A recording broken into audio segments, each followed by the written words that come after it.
नमस्कार, आप देख रहे हैं राष्ट्र प्रथम और मैं हूं आपके साथ हिमानी। बुलेटिन में हम खबरों पर विस्तार से डालेंगे नजर, लेकिन उससे पहले एक नजर डालेंगे इस वक्त की सुर्खियों पर। राष्ट्रपति द्रौपदी मुर्मू ने अपने 2 दिनी असम यात्रा के अंतिम दिन शक्तिपीठ कामाख्या मंदिर में पूजा की। मुख्यमंत्री नीतीश कुमार ने एक बार फिर कहा कि वह बीजेपी के साथ कभी नहीं जाएंगे। डिप्टी सीएम ब्रजेश पाठक के काफिले में शामिल हुए एम्बुलेंस पुलिस एक्सपोर्ट वाहन में जाम। सीतापुर लखीमपुर रोड पर नानकारी के पास हुए इस हादसे में 3 पुलिसकर्मी और डॉक्टर सहित 3 स्वास्थ्य कर्मी घायल हुए। केंद्रीय अन्वेषण ब्यूरो यानी सीबीआई ने भ्रष्टाचार के एक मामले में महाराष्ट्र के पूर्व गृह मंत्री अनिल देशमुख की जमानत याचिका पर विरोध किया।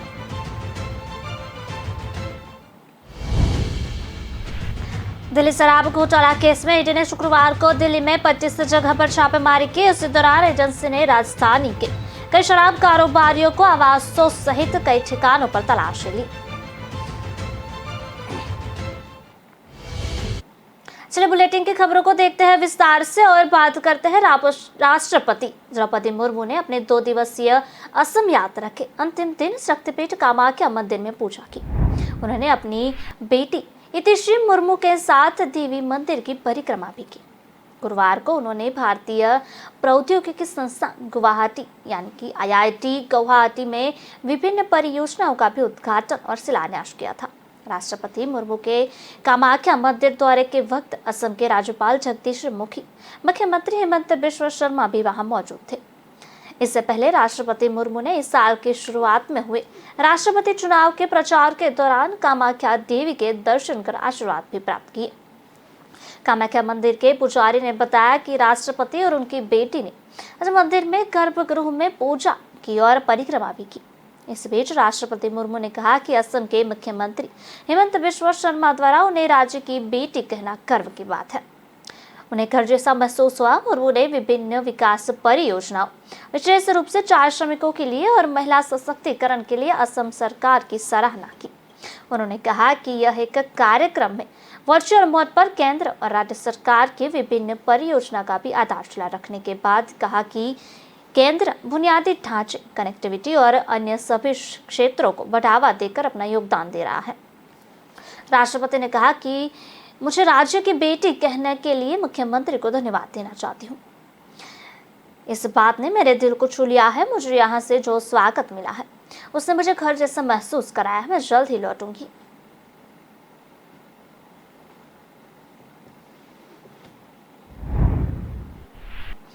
हिमाचल के सोलान में परिवर्तन प्रतिज्ञा रैली को कांग्रेस महासचिव प्रियंका गांधी ने संबोधित करते हुए भाजपा पर करारा प्रहार किया है। उन्होंने अपने संबोधन को मां शूलिनी के जयकारे के साथ शुरू किया और अपनी दादी इंदिरा गांधी को भी याद किया। उन्होंने कहा कि हिमाचल की बर्फ में इंदिरा गांधी की अस्थियां भी हैं। इंदिरा गांधी जानती थी हिमाचल के लोगों को हौसले को। मेहनत के बल पर आज हिमाचल के लोगों ने प्रदेश को ऊंचाइयों पर पहुंचाया है। इस दौरान उन्होंने भाजपा की प्रदेश सरकार को आड़े हाथों लिया और OPS के मुद्दे पर सरकार को घेरा। उन्होंने कहा कि आज भाजपा सरकार के पास कर्मचारियों को पेंशन देने के पैसे नहीं हैं, लेकिन उद्योगपतियों जाल लोन माफ करने को पैसे जरूर है। भाजपा सरकार पर हमला रोजगार के लिए कोई योजना नहीं है। युवाओं को रोजगार तो नहीं दिया, पुलिस भर्ती में घोटाला किया। भाजपा सरकार पहले ही रिवाज बदल दिया, अपने देने के बजाय छीना। छोटे दुकानदारों, किसानों, बेरोजगारों से सिर्फ छीना है। कांग्रेस के मुख्यमंत्री ने प्रदेश की जनता को सिर्फ दिया। अब जब भाजपा ने लोगों के साथ उस भावनात्मक रिश्ते का रिवाज बदलते हुए छीनने का काम किया तो उन्होंने अपने संबोधन में कहा कि इसकी गारंटी की हमारी सरकार बनी तो 2 निर्णय होंगे। उनकी सरकार बनते ही मंत्रिमंडल की पहली बैठक में जो निर्णय लिए जाएंगे, पहली मंत्रिमंडल की बैठक में 1 लाख युवाओं को रोजगार, OPS की बहाली की जाएगी। प्रियंका ने हिमाचल में नशे को लेकर भी चिंता जताई और कहा कि उनकी सरकार स्टेट में ड्रग पॉलिसी बनाएगी, डिएडिक्शन सेंटर खोलेंगे। इस दौरान उन्होंने हिमाचल के पूर्व मुख्यमंत्री स्वर्गीय वीरभद्र सिंह का भी जिक्र करते हुए कहा कि वीरभद्र सिंह ने प्रदेश में शिक्षा के क्षेत्र में बड़ा काम किया है, जिसकी बदौलत कांग्रेस काल में प्रदेश के विकास कार्य हुए हैं। एक घर बनाना चाहती हूँ और वहीं पे मैं रिटायर होंगी। लेकिन रिटायर होने से पहले ही वो शहीद हो गई। वो बताती थी कि 25 जनवरी 1971 में जब हिमाचल का प्रदेश बना, तब वो यहाँ आई आप सबसे बातचीत करने के लिए, तो भारी बर्फ पड़ी थी और बोलते बोलते सभा में भी, सभा के दौरान भी बर्फ पड़ रही थी, लेकिन ना आप हिले ना इंदिरा गांधी हिली। और उन्होंने हिमाचल को प्रदेश इसलिए बनाया। मुख्यमंत्री नीतीश कुमार ने बताया कि वह बीजेपी के साथ कभी नहीं जाएंगे। उन्होंने कहा कि आज कल जो लोग हैं वो किसी की सुनते नहीं हैं, किसी से बात नहीं करते हैं या किसी राज्य का विकास करते हैं। क्या अटल जी, अडवाणी जी, जोशी ये सब काम करते थे, यही नेता बीजेपी को बनाने वाले थे। अब ये अटल अडवाणी की बीजेपी नहीं है, हम तो अलग हो गए और अब जीवन भर उनके साथ नहीं जाएंगे। मुख्यमंत्री नीतीश कुमार समस्तीपुर में इंजीनियरिंग कॉलेज के उद्घाटन कार्यक्रम में बोल रहे थे। नीतीश कुमार के बिना नाम लिए पीएम नरेंद्र मोदी और गृह मंत्री अमित शाह पर निशान साधते हुए कहा कि जमकर बीजेपी पर हमला बोला। लालू यादव के साथ को बेहतर बताया। उन्होंने कहा कि जब वह एनडीए में थे तो लालू यादव पर कोई केस नहीं होता था, जैसे ही लालू यादव के साथ आए तो यह लोग लगातार केस कर रहे हैं। उन्होंने कहा कि अब वह बीजेपी के साथ कभी नहीं जाएंगे और समाजवादियों को मजबूत करेंगे, देश का उत्थान करेंगे। इस दौरान मुख्यमंत्री नीतीश ने पिछली बार महागठबंधन टूटने का कारण भी बताया।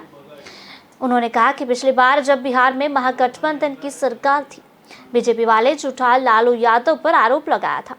इस मामले में कुछ नहीं हुआ।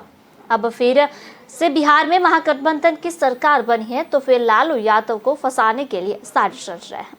अब हम समाजवादी लोग के साथ हैं, मिलकर बिहार का विकास तो करेंगे ही, आप लोग का साथ रहे तो देश का भी विकास करेंगे।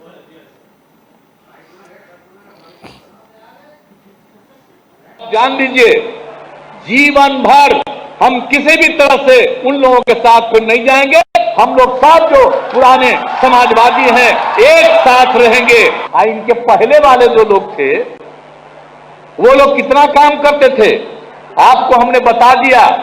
अटल जी, अडवाणी जी, जोशी जी, ये सब काम करते थे। इनके असली नेता वही थे। सऊदी अरब सरकार ने हज या उम्रा करने वाली महिलाओं के लिए महरम की अनिवार्यता खत्म कर दी है। अब कोई भी महिला बिना महरम यानी कि पुरुष साथी के हज या उम्रा जाने के लिए सऊदी अरब जा सकती है। सऊदी अरब के हज और उम्रा मंत्री डॉक्टर तौफीक बिन फौजान अल राबिया ने इसकी घोषणा की है। हज मंत्री के पूर्व सलाहकार रहे फतेह इब्राहिम हुसैन के मुताबिक यह फैसला देश में महिलाओं की मौजूदा सुरक्षा व्यवस्था को देखते हुए लिया गया है। देश में परिवहन के साधनों के साथ साथ सुरक्षा भी बढ़ा दी गई है, इसलिए महिलाओं का यहाँ आना आसान हो गया है। ऐसी कोई महिलाएं हैं जो बिना महरम के काम करने के लिए सऊदी अरब आती है, उनके साथ यहाँ कोई दुर्घटना नहीं हुई है, महिलाओं को कोई खतरा नहीं है, क्योंकि इससे पीछे कोई अब कारण मौजूद नहीं है। इस्लाम के मुताबिक महरम परिवार का एक सदस्य होता है जिसके साथ विवाह को इस्लाम में अवैध माना जाता है, यानी वह पुरुष जिसके साथ रहते हुए महिला को पर्दा करना या हिजाब से ढकने की जरूरत नहीं होती। महिला के पति को भी महरम में शामिल किया जाता है। यह पहला मौका नहीं है जब महिलाओं से जुड़ा कोई बड़ा फैसला हुआ हो। सऊदी सरकार ने इससे पहले 2001 में भी महिलाओं को पहली बार पहचान पत्र दिया था। साथ ही में इसके बाद 2005 में जबरन शादी जैसी कुप्रथा को भी खत्म कर दिया गया। 2015 में वोट देने का अधिकार मिला और 2018 में महिलाओं को ड्राइविंग लाइसेंस भी दिया गया।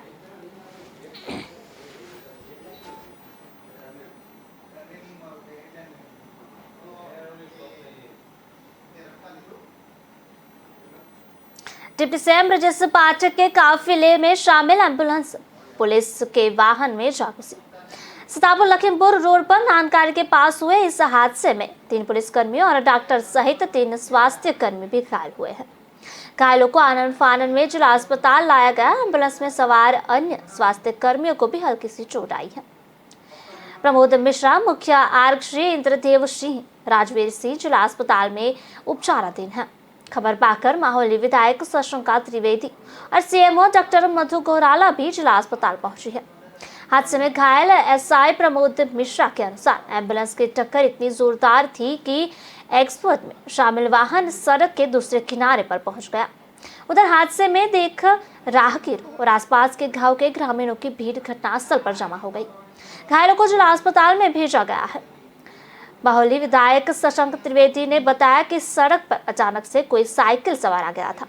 उसे बचाने के चक्कर में वाहन आपस में टकरा गए और हादसे में 3 पुलिस कर्मियों और डॉक्टर सहित 3 स्वास्थ्य कर्मी भी घायल हुए हैं। सभी की हालत ठीक है, उपचार हो रहा है। डिप्टी सीएम ब्रजेश पाठक गोला गोरखनाथ लखीमपुर जा रहे थे। यहाँ डिप्टी सीएम निर्धारित कार्यक्रमों में प्रतिभाग करना है। डिप्टी सीएम के काफिले में जिला अस्पताल के डॉक्टर व स्वास्थ्य कर्मियों की ड्यूटी लगाई गई थी। सभी लोग एम्बुलेंस में थे। हादसे में माहौली विधायक शशांक त्रिवेदी का स्कॉर्पियो वाहन से भी क्षतिग्रस्त हुआ है। विधायक ने जिला अस्पताल पहुंचकर सभी घायलों का हाल जाना। उन्होंने बताया कि किसी भी हालत गंभीर नहीं है, खतरे से बाहर है।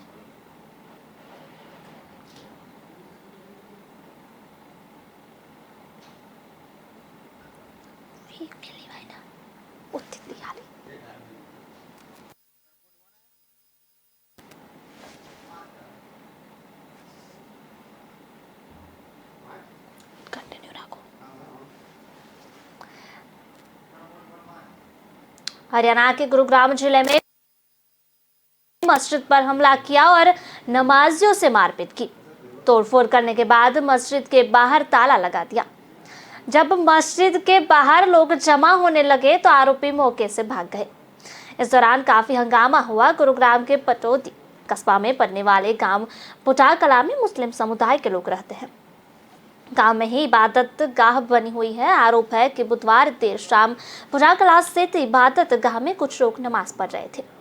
इस दौरान 10 से ज्यादा लोग ने मस्जिद पर हमला कर दिया। साथ ही नमाज पढ़ रहे नमाजियों के साथ मारपीट करके उन्हें जान से मारने की धमकी भी दी। मस्जिद में रखी कुर्सियों को भी तोड़ दिया गया, जिसके बाद तनाव का माहौल बन गया है। हंगामे का एक वीडियो सोशल मीडिया पर वायरल हो रहा है। मामले में बिलासपुर थाना पुलिस ने 10 से ज्यादा लोगों के खिलाफ संगीन धाराएं भी एफआईआर दर्ज कर ली है।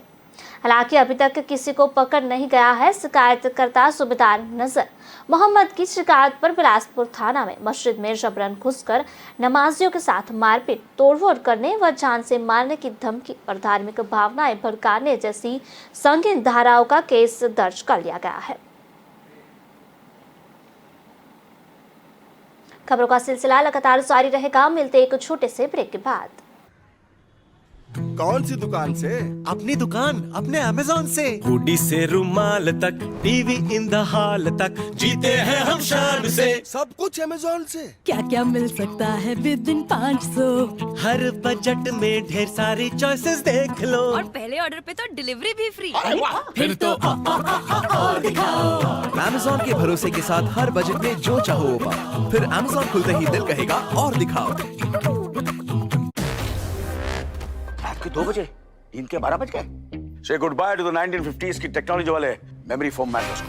Meet India's first and only smart grade mattress. इसकी patented technology, there's softness that relaxes your pressure points and firmness that supports your back. Memory foam है बकवास. The Sleep Company mattress is log on to the sleepcompany.com. दिल का परिंदा उड़ चला, अंदाज अपना मन चला, खुद की तो सुन ले, जी भर के जी ले, रुक जाना तू अब ठहर। Lyra, anytime, anywhere. Lyra, everybody loves to wear. Lyra, anytime, anywhere.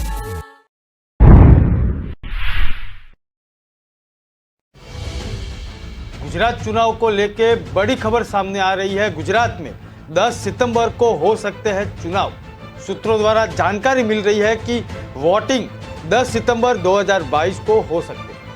14 जनवरी को आ सकती है रिजल्ट। 1 जनवरी 2023 को बन सकती है नई सरकार। गुजरात चुनाव को लेके एक बड़ी खबर सामने आ रही है। गुजरात विधानसभा चुनाव को लेके एक बड़ी खबर सामने आ रही है। नई सरकार का पहला सत्र 22 जनवरी को हो सकता है। गुजरात से दिल्ली पहुंचे सूत्रों के माध्यम से ये बहुत बड़ी खबर सामने आ रही है। गुजरात विधानसभा चुनाव को लेके बहुत बड़ी खबर सामने आ रही है। गुजरात में 10 सितंबर को हो सकते हैं चुनाव। गुजरात से दिल्ली पहुंचे सूत्रों के माध्यम से बहुत बड़ी खबर सामने आ रही है। चुनाव आयोग ने कल हिमाचल प्रदेश की तारीख बता दी है और उसके बाद गुजरात में कब चुनाव होंगे इसकी अटकलें तेज हो चुकी। महत्वपूर्ण है कि हिमाचल विधानसभा और गुजरात विधानसभा के कार्यकाल की समाप्ति के बीच 40 दिनों का अंतर हो, यानी कि दोनों चुनाव के बीच जगह रखने की और तैयारी करने के लिए पर्याप्त समय भी चुनाव आयोग को चाहिए। और इसीलिए ये एक सूत्रों द्वारा जानकारी मिल रही है कि गुजरात विधानसभा चुनाव की बहुत बड़ी खबर सामने आ रही है। 14 जनवरी को आ सकता है रिजल्ट। 1 जनवरी 2023 को बन सकती है नई सरकार। नई सरकार का पहला सत्र 22 जनवरी को हो सकता है। सूत्रों के मुताबिक ये जानकारी मिल रही है। गुजरात से दिल्ली पहुंचे सूत्र के द्वारा ये जानकारी मिल चुकी है। गुजरात चुनाव को लेकर बहुत बड़ी खबर सामने आ रही है। गुजरात में 10 सितंबर को हो सकते हैं चुनाव।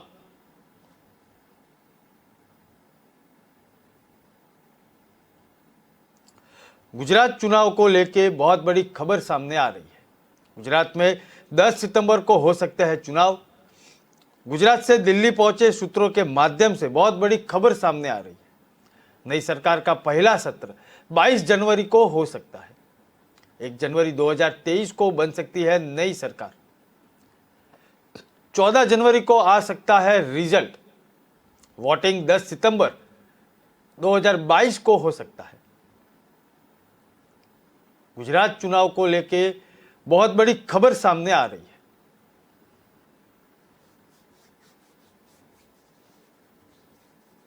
नई सरकार का पहला सत्र 22 जनवरी को हो सकता है। सूत्र के मुताबिक ये समाचार मिल रहे हैं। बहुत बड़ी खबर सामने आ रही है गुजरात चुनाव को लेके। गुजरात में 10 सितंबर को हो सकते हैं चुनाव। वोटिंग 10 दिसंबर को 2022 को हो सकती है। 14 जनवरी को आ सकता है रिजल्ट। 1 जनवरी 2023 को बन सकती है नई सरकार। गुजरात से दिल्ली पहुंचे सूत्रों के माध्यमों से बहुत बड़ी खबर सामने आ रही है। गुजरात में 10 दिसंबर को हो सकते हैं चुनाव। पंजाब के सीएम भगवंत मान ने हरियाणा के सीएम मनोहर लाल खट्टर से मीटिंग के बाद स्वाइल नहर के निर्माण से इनकार कर दिया। पश्चिम बंगाल से हुगली में राष्ट्रीय बाल अधिकार संरक्षण आयोग के अध्यक्ष प्रियांक कानुक को बाहर विरोध का सामना करना पड़ा। पाकिस्तान के पंजाब निस्तार अस्पताल से बड़ी खबर सामने आई है। यहां 500 लावारिस शव बरामद हुए। राजनीतिक दलों को चंदा देने के लिए जारी चुनाव बॉन्ड योजना की चुनौती देने वाली याचिकाओं पर सुप्रीम कोर्ट अब 6 दिसंबर को सुनवाई करेगी। सुप्रीम कोर्ट ने सत्येंद्र जैन का विक्षिप्त घोषणा करने और उनकी विधानसभा से सदस्यता खत्म करने की मांग वाली एक याचिका खारिज कर दी। केंद्रीय अन्वेषण ब्यूरो यानी कि सीबीआई ने भ्रष्टाचार के एक मामले में महाराष्ट्र के पूर्व गृह मंत्री अनिल देशमुख के जमानत याचिका पर विरोध किया है। एजेंसी ने शुक्रवार को अपना जवाब दाखिल किया है। देशमुख को मनी लॉन्ड्रिंग के मामले में नवंबर 2021 में प्रवर्तन निदेशालय यानी कि ईडी द्वारा गिरफ्तार किया गया था। वह अभी मुंबई के अर्थर रोड जेल में बंद है। इस मामले में बॉम्बे हाईकोर्ट ने पिछले हफ्ते 71 वर्षीय राकंपा नेता को जमानत दे दी थी। इसके बाद उन्होंने विशेष सीबीआई कोर्ट का दरवाजा खटखटाया था। उन्होंने अपनी याचिका में दावा किया था कि मुंबई के पूर्व पुलिस आयुक्त परमबीर सिंह और पुलिस अधिकारी सचिन बाज ने सांठगांठ कर काम किया था। देशमुख ने इस याचिका में सीबीआई और उन बयानों की विश्वसनीयता पर भी सवाल उठाए हैं जिन पर आधारित मामला था। सीबीआई की ओर से पेश हुए अतिरिक्त लोक अभियोजन आशीष चौहान ने कहा कि हम उनकी जमानत का विरोध करते हैं। हमने जमानत याचिका में दिए गए सभी तर्कों का विरोध किया है। इससे पहले परमबीर सिंह ने आरोप लगाया था कि राज्य के तत्कालीन गृह मंत्री देशमुख ने पुलिसकर्मियों को शहर से, रेस्तरां और बार से प्रतिमाह 100 करोड़ रुपए लेने का निर्देश दिया था। देशमुख ने इन आरोपों की खंडन किया था। हालांकि बॉम्बे हाईकोर्ट ने सीबीआई को उनके खिलाफ मामला दर्ज करने का निर्देश दिया था और उन्हें पद से हटाना पड़ा था। सीबीआई के मुताबिक प्रारंभिक जांच में पता चला कि आरोपी और अन्य ने कथित तौर पर सार्वजनिक कर्तव्यों का अनुचित लाभ उठाने का प्रयास किया।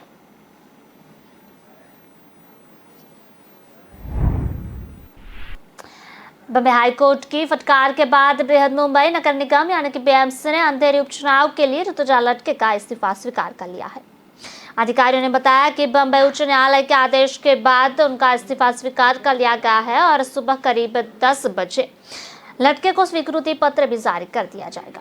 बीएमसी के अधिकारी ने बताया कि उच्च न्यायालय के निर्देश के तुरंत बाद गुरुवार को ही लटके का इस्तीफा स्वीकार कर लिया था, लेकिन स्वीकृति पत्र उन्होंने आज प्राप्त किया। खबर है कि आज लटके अंधेरी पूर्व विधानसभा उपचुनाव के लिए ठाकरे गुट के उम्मीदवार के रूप में अपना नामांकन दाखिल करने वाली है। इस साल उन्हें पति व मौजूद विधायक रमेश लटके के निधन के बाद यह सीट खाली हो गई थी। बता दें कि ऋतुजा लटके ने उम्मीदवार के रूप में उनके नाम के ऐलान के तुरंत बाद ही 3 अक्टूबर को अपना इस्तीफा बीएमसी को सौंप दिया था। हालांकि 12 अक्टूबर तक इसे स्वीकार नहीं किया गया था। इसके बाद उन्होंने उच्च न्यायालय का भी रुख किया था। याचिका में बताया गया था कि ऋतुजा लटके 2006 में बीएमसी में कार्यरत है। वह उपचुनाव लड़ना चाहती थी। याचिकाकर्ता ने अपने इस्तीफा 3 अक्टूबर को बीएमसी को सौंप दिया था। सभी औपचारिकताएं भी पूरी कर ली गई थी और लेकिन बीएमसी ने आज तक उन्हें इस्तीफे को मंजूरी नहीं दी है।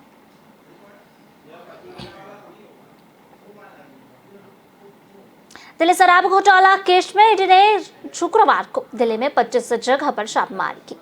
इस दौरान एजेंसी ने राजधानी के कई शराब कारोबारियों के आवासों सहित कई ठिकानों पर भी तलाशी ली। पहले भी ईडी और सीबीआई ने इस केस में 100 से अधिक ठिकानों पर छापेमारी कर चुकी है।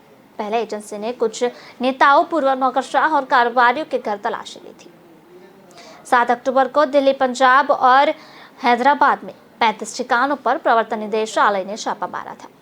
वहीं 16 दिसंबर को ईडी ने भी इस मामले में दिल्ली, एनसीआर, बेंगलुरु, हैदराबाद, नेल्लोर और चेन्नई समेत देश भर में 40 ठिकानों पर छापेमारी की थी। तब सिर्फ हैदराबाद में ही 25 ठिकानों पर छापेमारी हुई थी। जांच एजेंसियों ने अब तक केस में 3 आरोपियों विजय नायर, समीर महेंद्रू और अभिषेक बोयनपल्ली को गिरफ्तार किया है। इस मामले में दिल्ली के उप मुख्यमंत्री मनीष सिसोदिया पर भी आरोप है। दरअसल सीबीआई ने मनीष सिसोदिया समेत 15 लोगों के खिलाफ छापे से 2 दिन पहले यानी कि 17 अगस्त को ही एफआईआर दर्ज कर ली थी। इसमें दावा किया गया था कि एक शराब कारोबारी ने मनीष सिसोदिया के नजदीकी को 1 करोड़ रुपए दिए थे। डिप्टी सीएम मनीष सिसोदिया ने 1 अगस्त 2022 को ऐलान किया था कि पुरानी शराब नीति लागू होगी। उन्होंने प्रेस कॉन्फ्रेंस कर कहा कि केंद्र सरकार ने इस पॉलिसी में सीबीआई की एंट्री करा दी है, जिससे कोई भी ठेका लेने के लिए तैयार नहीं है, इसलिए हम नई व्यवस्था लागू नहीं करेंगे। डिप्टी सीएम ने कहा था कि नई एक्साइज पॉलिसी में भाजपा का भ्रष्टाचार खत्म हो जाता और साल में 9,500 करोड़ का राजस्व आता। वर्तमान में दिल्ली में 468 शराब दुकानें चल रही है। भाजपा का मकसद है कि दिल्ली में अवैध शराब बिके। इसी वजह से मुख्य सचिव ने आबकारी विभाग से जवाब भी मांगा था। जब 8 जुलाई को इस संबंध में उपराज्यपाल को फाइल भेजी गई, तब आकर इस मामले पर बवाल मचना शुरू हुआ।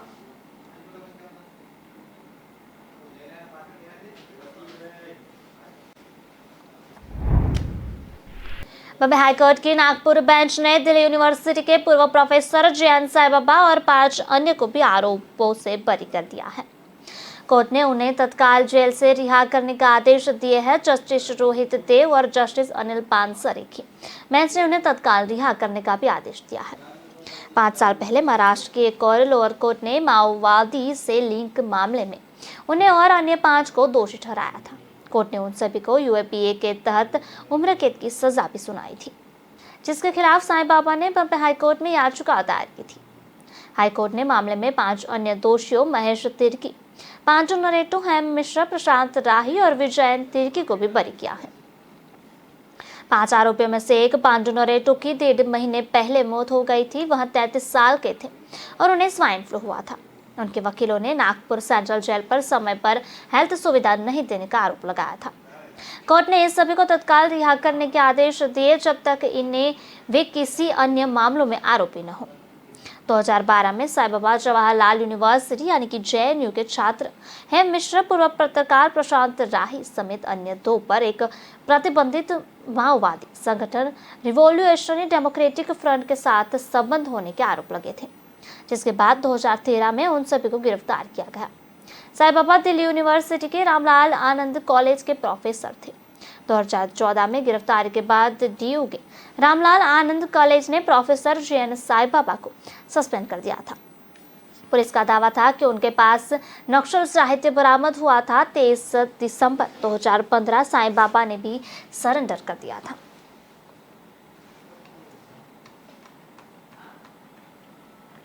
पंजाब के CM भगवंत मान ने हरियाणा के CM मनोहर लाल खट्टर से मीटिंग के बाद SYL नहर के निर्माण से इनकार कर दिया है। मान ने कहा कि हरियाणा पानी के बंदोबस्त के लिए PM नरेंद्र मोदी से अपील करे। मान ने बताया कि साल 1981 में हुए SYL एग्रीमेंट को 42 साल बाद लागू नहीं किया जा सकता है। भगवंत मान ने कहा कि पहले पंजाब के पास 4.22 मिलियन फीट पानी था और अब कुल 12.24 मिलियन एकड़ पानी ढह गया है, जबकि हरियाणा के पास 14.10 मिलियन फीट पानी है। अन्य नदियों का पानी भी हरियाणा के पास है, जिसे किसी खाते में नहीं डाल रखा है। मान ने कहा कि जब पंजाब के पास पानी ही नहीं है तो फिर SYL का निर्माण क्यों किया जाए। उन्होंने कहा कि पंजाब में पानी 600 फीट पर जा चुका है। मान ने कहा कि सतलुज और ब्यास अब दरिया नहीं बल्कि नदी बन गई है। 1981 में जब समझौता हुआ तब पंजाब के पास 18.56 मिलीमीटर पानी था और अब 12.636 है। उस समय के एग्रीमेंट को लागू नहीं किया जा रहा सकता। सतलुज यमुना लिंक SYL नहर विवाद को सुलझाने के लिए सुप्रीम कोर्ट के आदेश पर चंडीगढ़ में पंजाब और हरियाणा के CM की मीटिंग की गई। पंजाब और हरियाणा के CM की मीटिंग चंडीगढ़ स्थित हरियाणा निवास पर हुई। पंजाब सरकार और सभी विपक्षी दल हरियाणा के लिए पानी न होने की बात कर रहे हैं। वह हरियाणा सरकार ने भी पानी पर हरियाणा का हक होने का और सुप्रीम कोर्ट के फैसले पर उनके पक्ष में बताया है। पंजाब के CM भगवंत मान ने कहा कि पंजाब की पहले सरकारों ने ही मामले में अड़चन पैदा की है, तो ऐसे में उनके ऑल पार्टी मीटिंग करने से क्या फायदा। मान ने SYL नहर को पहले ही सरकार की नाकामी बताया।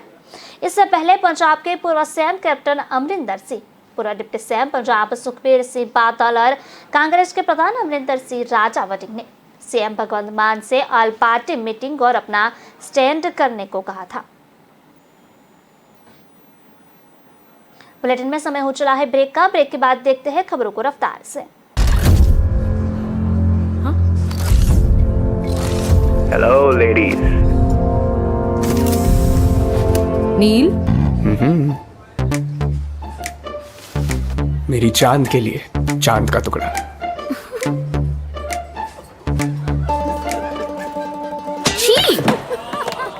सो चीजी नील। यंग रोमांस है हमारा, कुछ हटके कुछ अलग करके दिखाओ यार। एक्सक्यूज मी, कुछ अलग देखना है? आपके Amazon शॉपिंग ऐप में है मिनी टीवी। यहाँ मिलेंगे अतरंगी शोज, वो भी free. Amazon mini TV. Young जनता को यही मानता। थोड़ा स्पेस मिलेगा?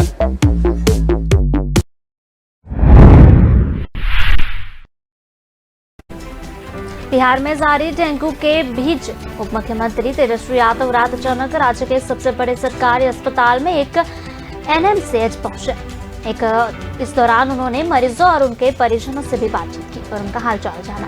तेजस्वी यादव ने इस दौरान पूरे अस्पताल का निरीक्षण भी किया। वहीं डॉक्टरों से डेंगू को लेकर सारी जानकारी ली। इसके अलावा तेजस्वी यादव ने NMCH के स्वास्थ्य कर्मियों की जमकर क्लास भी लगाई। तेजस्वी यादव ने कहा कि दवा की अस्पताल में उपलब्धि बहुत ही कम है। मरीजों के साथ भी यहाँ अच्छा व्यवहार नहीं किया जा रहा है। इस मामले में जांच होगी और अगर दोषी पाया गया तो उनके खिलाफ एक्शन भी लिया जाएगा। तेजस्वी यादव स्वास्थ्य विभाग के अपर सचिव प्रत्यय अमृत के साथ NMCH का औचक निरीक्षण के लिए पहुंचे थे। इसके बाद तेजस्वी यादव ने कहा कि जो भी समस्या है उसका समाधान किया जाएगा।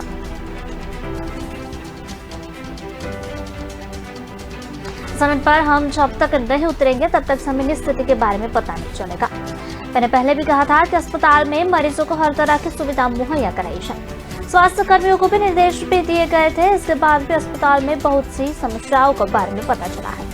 करिश्मा ने कहा कि अस्पताल में ड्यूटी के दौरान डॉक्टर और नर्स द्वारा मरीजों के साथ अच्छा व्यवहार नहीं किया जा रहा है। मरीजों को कोई भी नहीं देख रहा है। यहाँ की दवा यहाँ सबसे बड़ी समस्या है। असम के मुख्यमंत्री हिमंत बिश्वा शर्मा की सुरक्षा बढ़ाई गई है। केंद्र सरकार ने उन्हें अब सीआरपीएफ की J+ श्रेणी की सुरक्षा प्रदान की है। अभी तक शर्मा को उत्तर पूर्वी क्षेत्र में Z श्रेणी की सुरक्षा मिली हुई थी, लेकिन अब उन्हें पूरे भारत में J+ श्रेणी की सुरक्षा प्रदान की जाएगी। अधिकारियों ने बताया कि मुख्यमंत्री की सुरक्षा समीक्षा के बाद गृह मंत्रालय ने उनकी सुरक्षा बढ़ाने का निर्देश दिया था और इसके बाद सीआरपीएफ को आखिर भारतीय आधार पर अपनी सुरक्षा को Z+ की शीर्ष श्रेणी में अपग्रेड करने का निर्देश दिया गया। बॉम्बे हाईकोर्ट की फटकार के बाद बृहद मुंबई नगर बीएमसी ने अंधेरे उपचुनाव के लिए ऋतुजा लटके का इस्तीफा स्वीकार कर लिया है।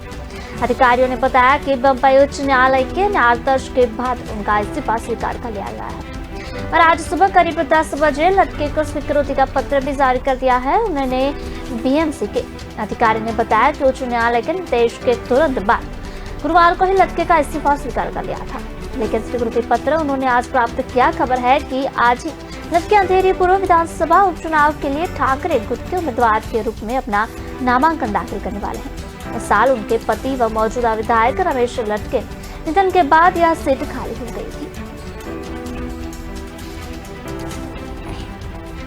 बता दें कि ऋतुजा लटके ने उम्मीदवार के रूप में उनके नाम के ऐलान के तुरंत बाद ही 3 अक्टूबर को अपना इस्तीफा बीएमसी को सौंप दिया था। हालांकि 12 अक्टूबर तक इसे स्वीकार नहीं किया गया था। इसके बाद उन्होंने उच्च न्यायालय का रुख किया था। याचिका में बताया गया कि ऋतुजा लटके 2006 से बीएमसी में कार्यरत है और वह उपचुनाव लड़ना चाहती है। याचिकाकर्ता ने अपनी इस्तीफा 3 अक्टूबर को बीएमसी को सौंप दिया था। सभी औपचारिकताएं भी पूरी कर ली गई, लेकिन बीएमसी ने आज तक उनके इस्तीफे को मंजूरी नहीं दी है। बॉम्बे हाईकोर्ट ने बीएमसी से अंतरिम उपचुनाव के लिए ऋतुजा लटके का इस्तीफा स्वीकार करने के लिए कहा था। इसके लिए फटकार भी लगाई थी। कोर्ट ने बीएमसी को सुबह 11 बजे तक इस्तीफा स्वीकृति पत्र जारी करने का निर्देश दिया। बीजेपी नेता सुशील मोदी ने कहा कि अगर नीतीश कुमार भारतीय जनता पार्टी के मात्र संगठन राष्ट्रीय स्वयंसेवक संघ को गांधी का हत्यारा मानते हैं तो हमारे साथ 22 साल क्यों थे। महागठबंधन सरकार पर हमलावर रहने वाले सुशील मोदी ने कहा कि नीतीश कुमार को संघ से इतना परहेज था तो वे अटल बिहारी वाजपेयी की सरकार में केंद्रीय मंत्री क्यों बने थे। इसके साथ ही सुशील मोदी ने सवाल किया, संघ के द्वितीय सरसंघचालक गुरु गोवलकर की जन्मशती मनाई गई तो नीतीश कुमार ने उसमें शिरकत किया, लेकिन लालू यादव के कृपा पात्र बनने के लिए संघ पर बेतुक आरोप लगा रहे हैं। दरअसल 11 अक्टूबर को जेपी जयंती के दिन केंद्रीय गृह मंत्री अमित शाह बिहार के दौरे पर पहुंचे थे। तब उन्होंने नीतीश कुमार के जेपी के अनुयायी होने पर सवाल उठाया था और कहा था जो लोग कांग्रेस की गोद में बैठे हैं वह खुद को जेपी का अनुयायी बता रहे हैं। इसके बाद नीतीश कुमार ने अमित शाह पर तंज किया था और कहा था जिन्हें राजनीति में आए हुए अभी 20 साल हुए हैं उनकी बातों पर क्या कहना। इसके साथ ही नीतीश कुमार ने संघ पर भी सवाल उठाया था। नीतीश कुमार के अमित शाह के उम्र उनके कम राजनीतिक अनुभव पर सवाल उठाने के बाद सुशील मोदी ने कहा नीतीश कुमार जब गृह मंत्री शाह के मुद्दा आधारित सवाल का जवाब न दे सके तब उनकी उम्र पर टिप्पणी करने लगे। केंद्रीय मंत्री अश्विनी कुमार चौबे ने सीएम नीतीश कुमार के पीएम बनने के सवाल पर तंज किया है और कहा कि नीतीश कुमार मुंगेरी लाल के सपने देख रहे हैं। अगर वह 16 श्रृंगार करके बैठेंगे फिर भी उनका सपना पूरा नहीं होने वाला है और उनके पास कोई आ नहीं जाने वाला है। केंद्रीय मंत्री ने कहा कि नीतीश कुमार ने पहले भी 2013 में यह सपना देखा था और अब फिर देख रहे हैं, लेकिन उनका यह सपना कभी पूरा नहीं होगा। अश्विनी कुमार चौबे ने कहा कि वह हमेशा कहते रहते हैं कि जब नाश मनुष्य पर जाता है पहले विवेक मर जाता है। नीतीश कुमार विवेकहीन हो गए हैं, इसलिए उन्हें कुछ भी दिखाई नहीं पड़ता है। उनको केवल और केवल सत्ता का रुख चाहिए। गुरुवार को पटना पहुंचे चौबे ने बिहार सरकार पर भ्रष्टाचार करने और करवाने का आरोप लगाते हुए कहा कि नीतीश कुमार और लालू यादव जेपी के नाम पर राजनीति तो कर सकते हैं, लेकिन उनके अनुयायी नहीं हो सकते हैं। नीतीश कुमार के जेपी के अनुयायी होने पर केंद्रीय मंत्री ने कहा, जिसने जेपी की आत्महत्या को रुलाया है वह जेपी का अनुयायी हो सकता है। जो भ्रष्टाचार की गंगोत्री में डुबकी लगा रहा हो वो जेपी का अनुयायी नहीं हो सकता। जेपी ने जिस बुनियाद को डालने का काम किया वह बुनियाद ही समाप्त हो गई। जेपी की आत्मा को रुलाने वाले कहते हैं कि जेपी के अनुयायी है। अश्विनी चौबे ने नीतीश कुमार के लालू यादव के साथ जाने पर कहा, भ्रष्टाचार के सम्राट मुख्यमंत्री भ्रष्ट लोगों के गोद में बैठकर भ्रष्टाचार और वंशवाद को बढ़ावा दिया। उन्होंने कहा कि भ्रष्टाचार और वंशवाद को बढ़ावा देने वाले लोग उससे भी बड़े दोषी हैं। नीतीश कुमार भ्रष्टाचारियों के गोद में बैठे हैं, वंशवादियों के गोद में बैठे, उससे बड़ा दोषी कौन हो सकता है। सुप्रीम कोर्ट में चुनावी बॉन्ड योजना के खिलाफ दायर याचिकाओं पर सुनवाई होगी। वरिष्ठ वकील Prashant Bhushan NGO association for democratic reforms यानी कि एडीआर के तरफ से अदालत में याचिका दायर की। इसमें इलेक्टोरल बॉन्ड पर तत्काल प्रभाव से रोक की मांग की गई थी। तब तत्कालीन सीजेआई एसए बोबडे ने अपना फैसला सुरक्षित कर रख लिया था। सुनवाई के दौरान वकील प्रशांत भूषण ने कहा था कि यह बॉन्ड का गलत उपयोग है। इसका उपयोग शेल कंपनियां काले धन को सफेद बनाने में कर रही है। बॉन्ड कौन खरीद रहा है इसकी जानकारी सिर्फ सरकार को होती है।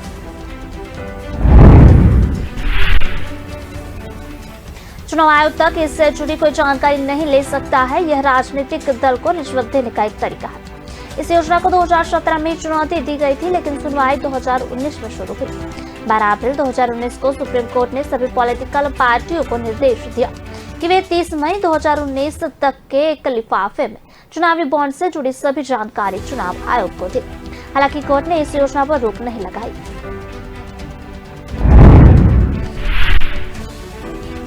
बाद में दिसंबर 2019 में याचिकाकर्ता एसोसिएशन फॉर डेमोक्रेटिक रिफॉर्म ने इस योजना पर रोक लगाने के लिए एक आवेदन दायर किया। इसमें मीडिया रिपोर्ट्स के हवाले से बताया गया कि किस तरह चुनावी बॉन्ड योजना पर चुनाव आयोग और रिजर्व बैंक की चिंताओं को केंद्र सरकार ने दरकिनार किया था। इस पर सुनवाई के दौरान सीजेआई एसए बोबडे ने कहा कि मामले की सुनवाई जनवरी 2020 में होगी। सुनवाई को चुनाव आयोग की ओर इंदौर की भंवरकुआ पुलिस ने मोबाइल लूटकर देश के बाहर बेचने वाले व्यापारियों को पकड़ा है। इस मामले में पकड़ाए व्यापारी रोज नए खुलासे कर रहे हैं। इन व्यापारियों ने अब मोबाइल चोरी में शामिल बाद की गैंग का नाम भी लिया है। इसके बाद अधिकारियों ने आरोपियों को पकड़ने के लिए अलग अलग टीमें बनाई हैं। प्रदीप और सन्नी के पकड़ाने के बाद जेल रोड के कई व्यापारी भूमिगत हो गए हैं और एडिशनल डीसीपी प्रशांत चौबे और एसपी दीपेश अग्रवाल ने आरोपी सन्नी कुदवानी और प्रदीप माधवानी से पूछताछ की। प्रदीप ने बताया कि पीथमपुर, बेटमा और भोपाल के पारदियों से वह लूट, चोरी और ट्रक कटिंग का माल खरीदते थे।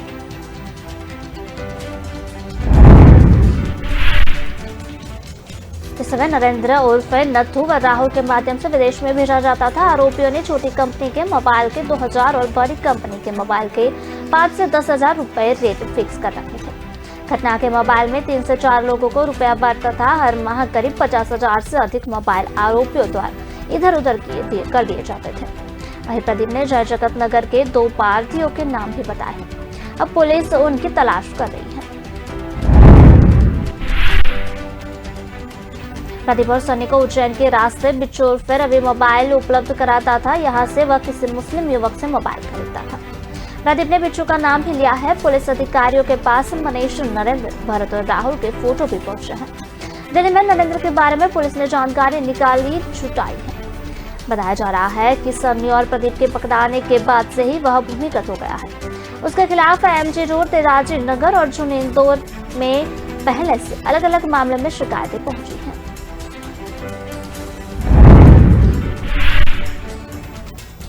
पंजाब के अमृतसर के पास अजनाला में बीएसएफ के जवानों ने एक पाकिस्तानी ड्रोन के पकड़ा है। अजनाला में भारत पाकिस्तान की सरहद लगती है। मिली जानकारी के मुताबिक बीएसएफ के जवानों ने रामदास के बीओपी शाहपुर में देर रात भारत में ड्रोन घुसने की आवाज सुनी। ड्रोन की आवाज सुनकर जवानों ने फायरिंग करनी शुरू कर दी, जिससे ड्रोन जमीन पर गिर गया।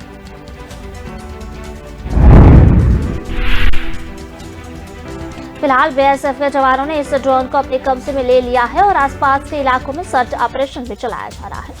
कहा जा रहा है कि गिराए गए ड्रोन में नशे की खेप या हथियार भी हो सकते हैं। कब्जे में लिया गया ड्रोन चाइना मेड है और ये अपने साथ 10 किलोग्राम का भार उठाकर उड़ सकता है। सर्च ऑपरेशन चलाया जा रहा है। फिलहाल सर्च ऑपरेशन में किसी भी तरह की खेप बरामद नहीं हुई है।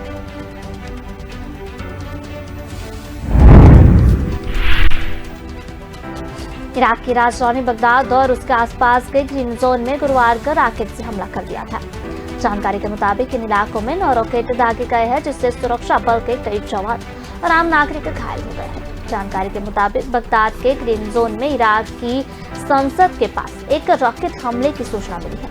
ग्रीन जोन में कई सरकारी भवन और विदेशी मिशन है। इराकी सेना के अनुसार ग्रीन जोन पर बमबारी की गई है। फिलहाल इराकी सेना ने हमले में घायल हुए लोगों की संख्या की सटीक ब्यौरा नहीं दिया।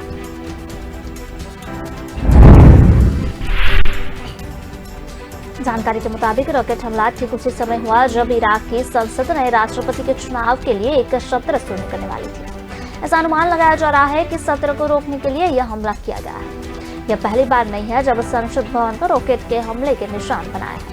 सितंबर में भी ग्रीन जोन में दागे गए थे रॉकेट। पिछले महीने भी 3 रॉकेट ग्रीन जोन को अपना निशाना बनाया था, क्योंकि उस समय भी संसद का सत्र बुलाया गया था।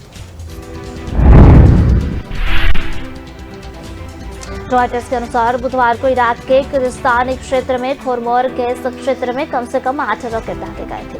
हालांकि इस हमले में न तो कोई हताहत हुआ और न ही कोई ऑपरेशन प्रभावित हुआ।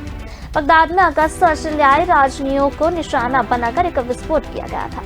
बगदाद में उस स्थान पर विस्फोट लगाया गया था जहां ऑस्ट्रेलियाई राजनयिक का काफिला गुजरने वाला था।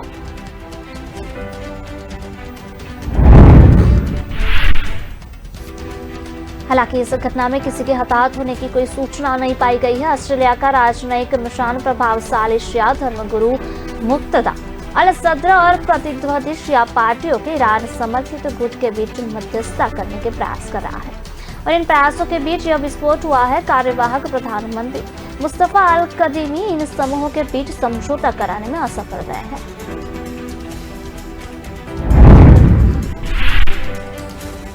रक्षा मंत्री राजनाथ सिंह ने गुरुवार को कहा कि भारत रक्षा उपकरणों के आयात पर निर्भर नहीं रह सकता है और उसे रहना भी नहीं चाहिए। उन्होंने कहा कि सरकार भविष्य की किसी भी सुरक्षा चुनौती से निपटने के लिए तैयार रहने के वास्ते रक्षा उत्पादन में आत्मनिर्भरता हासिल करने को प्रतिबद्ध है।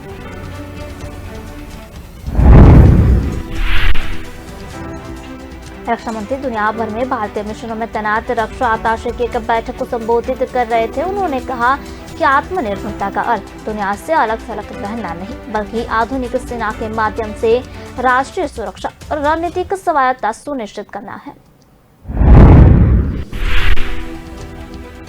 राजनाथ ने कहा कि भारत विश्व स्तरीय गुणवत्ता वाले और सस्ते हथियार उपकरणों व प्लेटफॉर्म का निर्माण कर रहा है, जिन्हें दुनिया भर में मान्यता मिल रही है। हमारे रक्षा उत्पाद गुणवत्ता के दृष्टिकोण से न सिर्फ विश्व स्तरीय और विश्वसनीय है, बल्कि अपेक्षाकृत सस्ते भी हैं। रक्षा मंत्री ने कहा कि रक्षा अताशे भारत और मित्र देशों के बीच रक्षा सहयोग में सेतु का काम करते हैं। लिहाजा वे अपने तैनाती वाले देशों में भारत के रक्षा उद्योग की क्षमताओं का प्रचार प्रसार भी करें। बैठक में सीडीएस जनरल अनिल चौहान और तीनों सेना प्रमुखों ने भी हिस्सा लिया।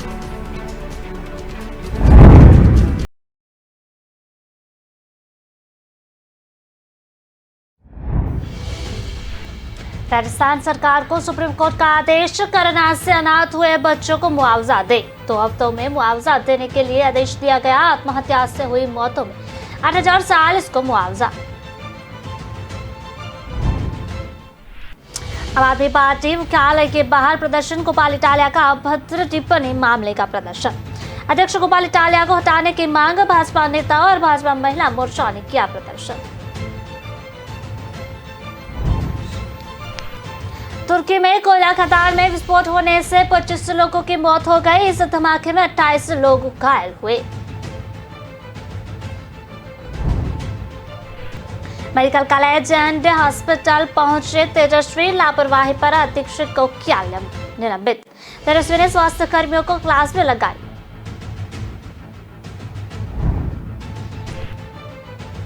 जम्मू कश्मीर में अनुच्छेद 370 को हटाना भाजपा अपना सबसे बड़ा काम मानती है।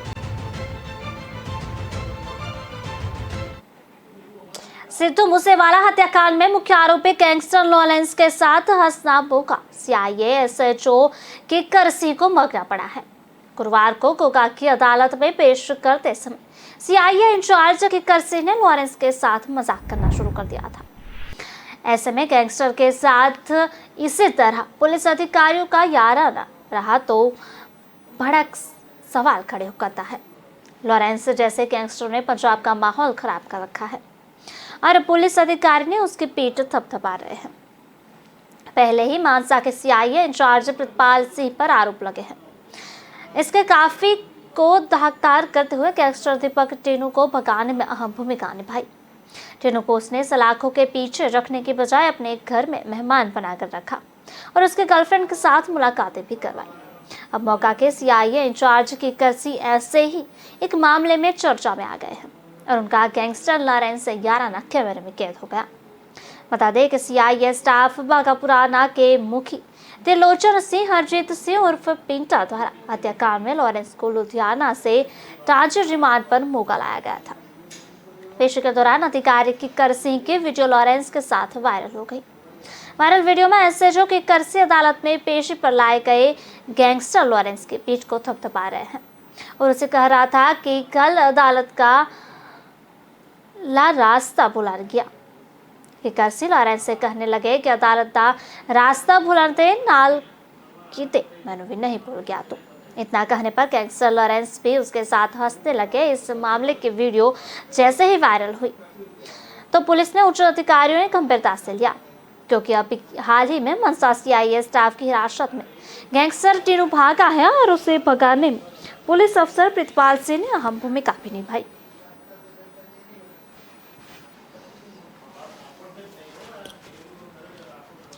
बात करते हैं सबसे पहले पश्चिम बंगाल के हुगली में राष्ट्रीय बाल अधिकारी संरक्षण आयोग ने अध्यक्ष प्रियंका कानूको को भारी विरोध का सामना करना पड़ा। यहाँ के बचियदी में मृत पाई गई नाबालिग लड़की के परिवार से मिलने पहुंचे। इसी दौरान प्रियंका के काफिले में काले झंडे दिखाए गए। उनके साथ शिकायतकर्ता व भाजपा नेता प्रियंका टिर्बिवार के भी मौजूद रही। उन्हें भी भारी विरोध का सामना करना पड़ा। हालांकि पुलिस ने लोगों को शांत कराया। घटना के बाद बाल अधिकार संरक्षण आयोग के अध्यक्ष प्रियंका कानूको ने कहा कि जब यह सरकार आयोग को सुरक्षा प्रदान नहीं कर सकती तो हम बच्चों की सुरक्षा प्रदान करने में सरकार की विफलता के बारे में अंदाज लगा सकते हैं। उन्होंने कहा कि एक बच्चे की हत्या कर दी गई है। सत्ता पक्ष के गुंडे रास्ता रोक रहे हैं और हमें परिवार से मिलने से रोका जा रहा है। प्रियंका ने कहा कि हम पीड़ित परिवार से मिलकर ही वापस आएंगे।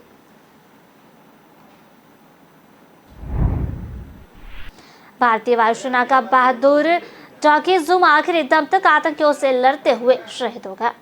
शुक्रवार को श्रीनगर स्थित चिनारगढ़ मुख्यालय में सैन्य अधिकारियों और इसके साथियों ने जूम को श्रद्धांजलि दी।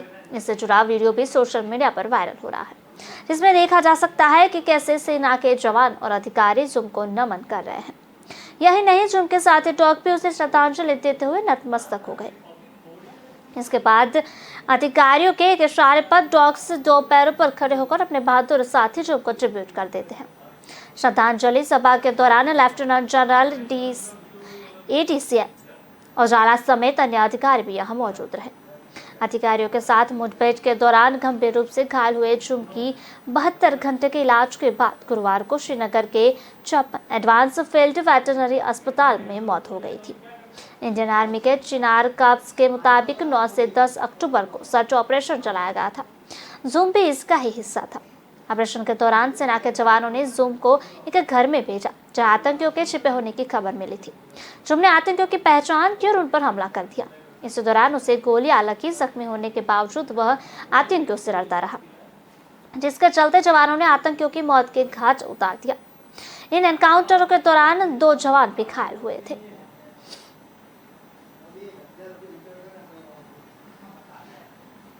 पाकिस्तान के पंजाब निस्तार अस्पताल से बड़ी खबर सामने आ रही है। यहाँ 500 लावारिश शव बरामद हुए हैं। पाया गया है कि सभी लाशों की छाती खुली है और उनके मानव अंगों को निकाल दिया गया है। पाकिस्तान प्रशासन ने घटना को संज्ञान में लेते हुए जांच शुरू कर दी है।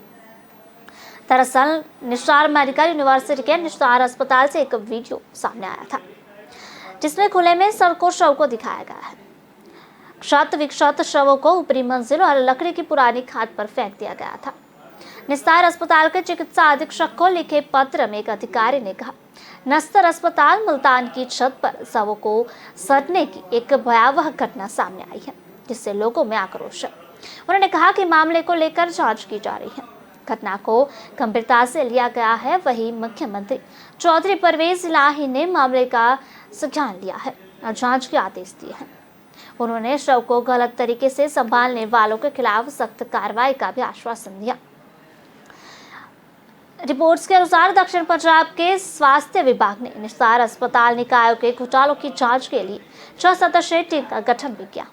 इस मामले में सबसे ज्यादा चिंता करने वाली बात यह है कि सभी शवों के साथ चीरफाड़ की गई है और उनके मानव अंगों को भी निकाल दिया गया है। इस मामले को लेकर जांच के लिए पत्र जारी कर कहा कि इस मामले की गहन जांच करें और इस मामले पर एक जांच रिपोर्ट तैयार की है जिसे सकारात्मक रूप से 3 दिनों के भीतर इस कार्यालय के साथ साझा किया जा सकता है। इस मामले को सबसे जरूरी माना जा सकता है।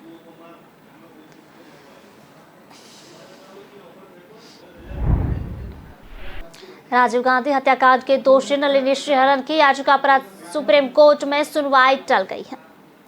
उम्र कैद की सजा काट रही नलिनी ने समय पूर्व रिहाई की गुहार लगाई है। शीर्ष कोर्ट उसकी याचिका पर अब 17 अक्टूबर को विचार करेगी। Justice B R. गवई व जस्टिस बी.वी. नागारत्ना समय अभाव के कारण शुक्रवार को नलिनी की याचिका पर सुनवाई नहीं कर सके। तमिलनाडु सरकार ने गुरुवार को राजीव गांधी की हत्या की दोषी नलिनी व आर.पी. रविचंद्रन की समय पूर्व रिहाई का समर्थन किया था। राज्य सरकार ने कहा कि उसने 2018 में ही राज्यपाल को दोषियों को उम्र कैद की सजा में छूट देने की सिफारिश कर दी थी और यह सलाह उनके लिए बंधनकारी हो। 2 अलग अलग हलफनामों में तमिलनाडु सरकार ने शीर्ष कोर्ट से कहा था कि 9 सितंबर 2018 को हुई कैबिनेट बैठक में उसने इस हत्याकांड के 7 दोषियों की दया याचिका पर विचार किया था। उसके बाद उसने राज्यपाल से सिफारिश की थी कि वे संविधान के अनुच्छेद 161 के तहत प्रदत्त अधिकार का इस्तेमाल करते हुए दोषियों को सजा में छूट दें। बता दें कि राजीव गांधी हत्याकांड के आरोपियों को पहले फांसी की सजा सुनाई दी गई थी, लेकिन उनकी सजा में देरी, दया याचिकाओं में विलंब आदि कारणों को देखते हुए शीर्ष कोर्ट ने उसे उम्र कैद में बदल दिया था। दोषी नलिनी श्रीहरन, संगठन मुरुगन, ए.जी. पैरारिवरन, रॉबर्ट पायस, जय कुमार और रविचंद्रन को उम्र कैद की सजा भी सुनाई गई। राजनीतिक दलों को चंदा देने के लिए जारी चुनावी बॉन्ड योजना को चुनौती देने वाली याचिकाओं पर सुप्रीम कोर्ट अब 6 दिसंबर को सुनवाई करेगा। उस दिन कोर्ट यह परीक्षण करेगी कि क्या मामले को बड़ी पीठ को सौंपा जाना चाहिए। उधर केंद्र सरकार ने आज योजना का बचाव करते हुए इसे पूरी तरह से पारदर्शी बताया। NGO association for democratic reforms, ADR, मार्क्सवादी कम्युनिस्ट पार्टी यानी कि माकपा और अन्य याचिकाकर्ताओं ने चुनावी बॉन्ड योजना को जनहित याचिका के जरिए सुप्रीम कोर्ट में चुनौती दी है। याचिकाओं में जो योजना काले धन को बढ़ावा देने वाली बताया है। इस योजना को केंद्र सरकार ने वित्त अधिनियम 2017 में जरिए लागू किया है। इसमें गुमनाम चुनावी बॉन्ड के जरिए राजनीतिक दलों को चुनावी चंदा देने का प्रावधान है। केंद्र सरकार ने यह भी कहा कि राजनीतिक दलों को चंदा देने की इस योजना को तहत काला धन या बेहिसाबी राशि देने का कोई व्यवस्था नहीं है। Justice B R. गवई और जस्टिस बी.वी. नागरत्ना की पीठ ने कहा कि यह अहम मामला है। उन्होंने अटॉर्नी जनरल और सॉलिसिटर जनरल से सुनवाई में मदद मांगी। सॉलिसिटर जनरल तुषार मेहता ने पीठ के समक्ष कहा कि चुनावी बॉन्ड के जरिए चंदा प्राप्त करने का तरीका पूरी तरह पारदर्शी है। उन्होंने कहा कि यह व्यवस्था राजनीतिक दलों को नकद चंदा देने का विकल्प के तौर पर लाई गई है। इसका मकसद राजनीतिक चंदे की प्रक्रिया को पारदर्शी बनाता है।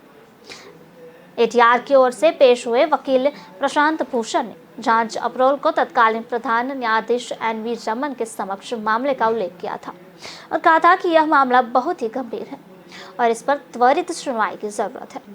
शीर्ष अदालत ने उस समय एनजीओ की याचिकाओं पर सुनवाई के लिए सूचीबद्ध करने पर सहमति जताई थी, लेकिन इसे अब तक सूचीबद्ध नहीं किया जा सका था।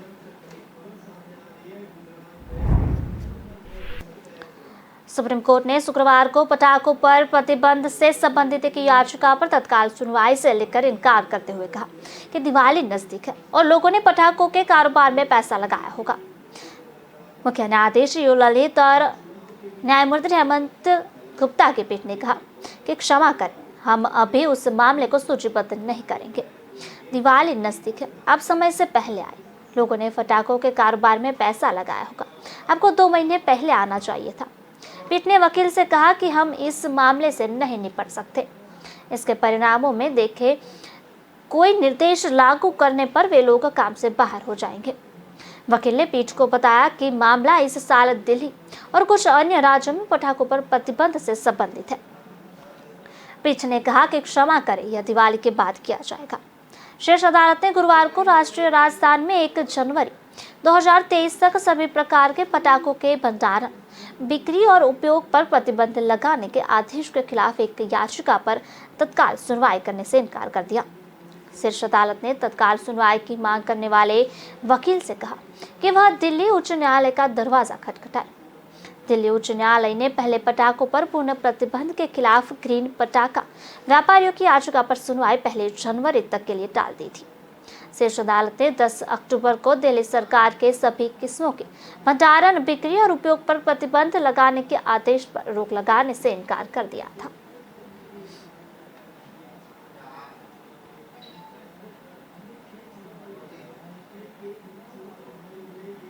फिलहाल खबरों में बस इतना ही। विस्तार से खबरें पढ़ने के लिए आप हमारी वेबसाइट का भी प्रयोग कर सकते हैं।